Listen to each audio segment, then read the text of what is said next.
Now it's time for the fifth and final installment of how many steps does it take to build a guitar neck. I think we've gone up to 15 up to this point. So I think we got 5 more steps to go here.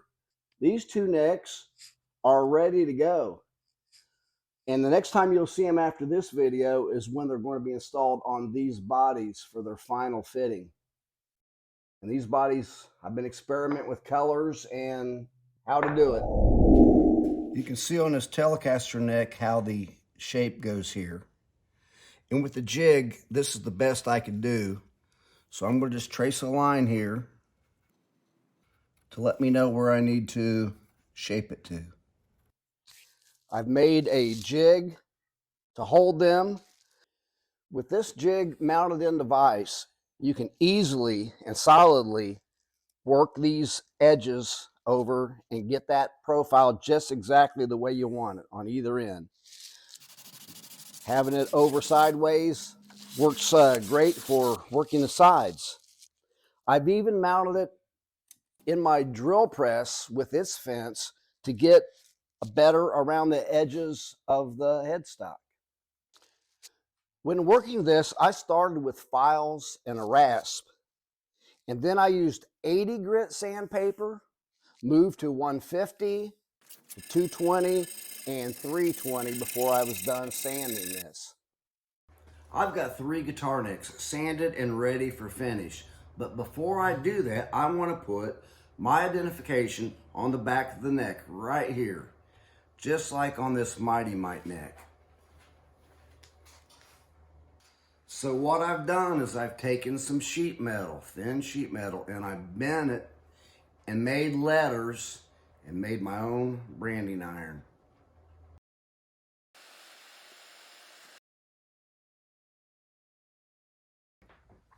I couldn't decide whether to bevel the neck frets first or put a finish on it. Well, I decided to go ahead and bevel it first. I don't know if it makes that much difference, but I needed a beveler. So I took a piece of scrap 2x4, cut a groove in it for this file to fit in, put a radius on it. Took me about an hour. $8 file. Cut it off and put my brand on it.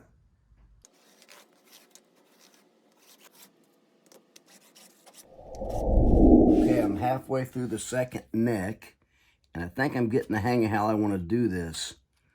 Take this straight edge, push the tape down in between the frets, and have that tape just barely over the edge.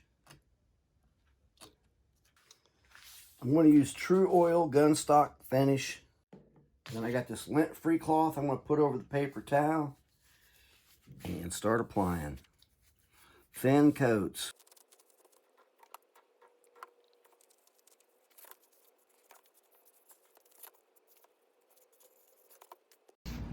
I was using steel wool to take the sheen off of this in between coats like the bottle recommends, but it falls apart and leaves a mess like that. So I've switched to using Scotch-Brite. It looks the same when you're done. Here I'm doing some flat wet sanding. It helps to reveal the grain that still needs to be filled.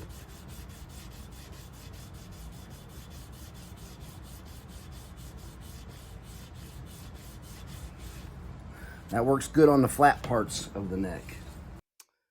This is the last coat I put on by hand, and it's not even been buffed or sanded out. Looks pretty good. These 2 guitar necks are really looking nice after several coats of True Oil. I could only put on 2 or 3 coats a day, rough it back, and put another coat on it, and I think I'm there. So my next step is going to be to put a logo on the front of it. Now I got on Google Docs and I printed out a few that I thought I might like, and I'm going to see how I like them on here, and then I'm going to transfer them to water slide decal paper that I got off of Amazon.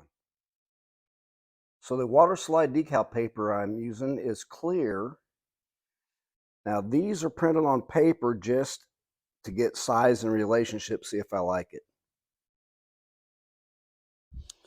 I've printed this out on my inkjet printer per the instructions. Glossy side up, or printable side, glossy side. And I'm going to coat it with acrylic clear. It says three coats. Okay, give that a few minutes to dry and I'll do it 2 more times. I've got the slide off decal soaking in water and I think it's ready to separate. So let's see if I can do this without screwing it up.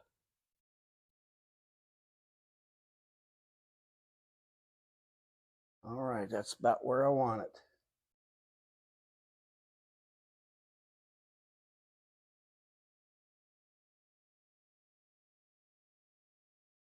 Squeegeeing it, trying to get all the air out from underneath of it. It's looking pretty good. Maybe I should just let it dry. The front of this headstock was initially covered with True Oil. Now the decal that I put on here is required to use clear acrylic to seal that. So once I put this decal on here, I wanted to make sure it was all compatible. So I did spray some clear acrylic over top of the True Oil and there seems to be no adverse reactions. So now I'm going to put more coats of acrylic clear over top of this.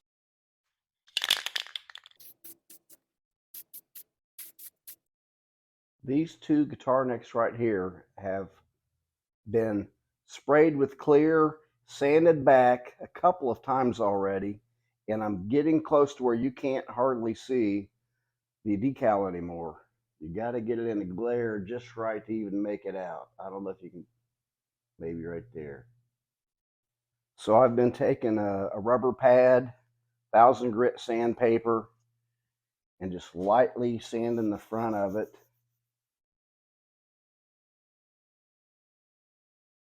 And then recoating with the clear and doing it again. I'm getting really close.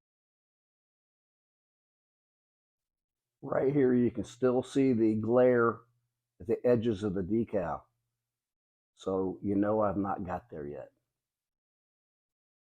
Looks like I've sanded it enough and you can't make out the decal anymore. So I'm going to put one more coat of clear on here and call it done.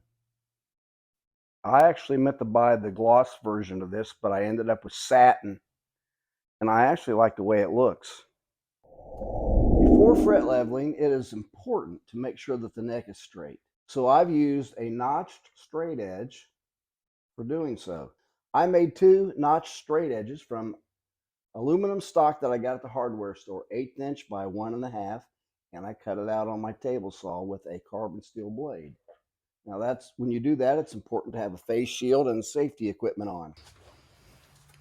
Okay, I've got this set up in my vise, and I've got this flat edged for doing the frets on your fretboard. Sandpaper on all 4 edges. Okay, I've marked with my Sharpie, black on the edge, and we'll be able to know if it's flat or not.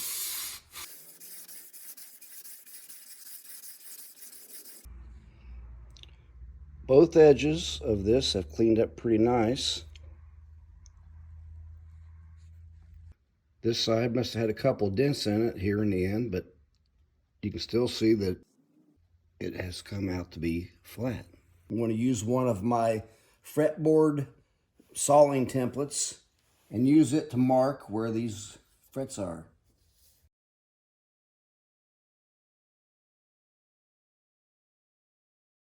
Got my blade here set for about 1/8 of an inch, and I'm going to wear a shield so I don't get aluminum hit me.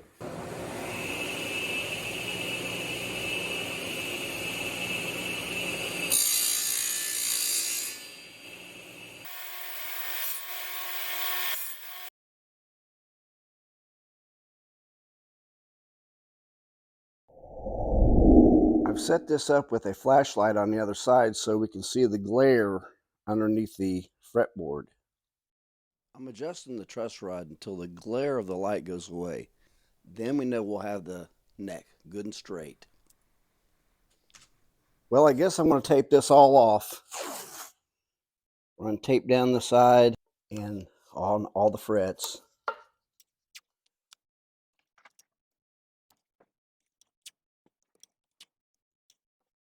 So now they're all taped off, and I'm going to take and put ink on top of every fret. If nothing else, the tape will help so that I don't get ink on the fretboards. I've got 2 straight beams for leveling the frets with various sandpapers on each side. One long, one short. And we'll give her a go here. Okay, I don't know if you can see this. These haven't been hit at all, these 2 down here. Some of these are starting to file off.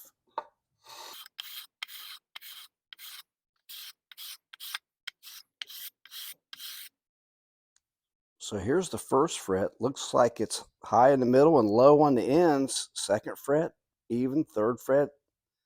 These are starting to look pretty good, but there's still some spots that still need more work.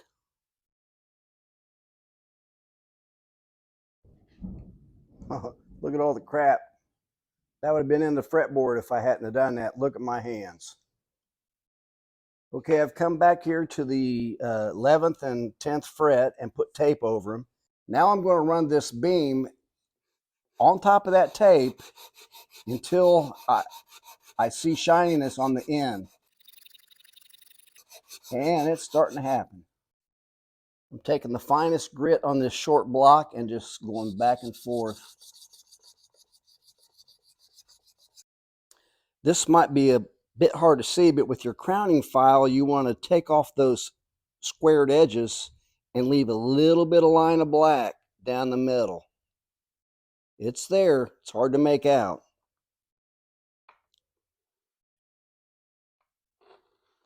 So you can see the sharp edges coming off on this one. This is the 2x4 jig that I use to profile the back of the neck. Well, I turned the neck over and mounted it on here and was able to do the ends of the frets.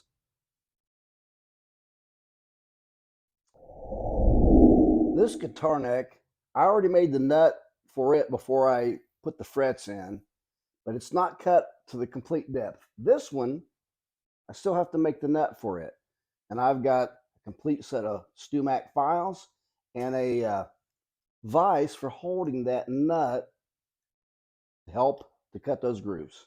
The nut on the right has been cut down to the correct height. This one on the left is way too high, but it's got an arch that pretty much matches this already. So I will remove height from the bottom. Well, that'll do it for the steps of the guitar neck. Next, you'll be seeing these guitars getting paint and finish. So stick around for that. Marvelous.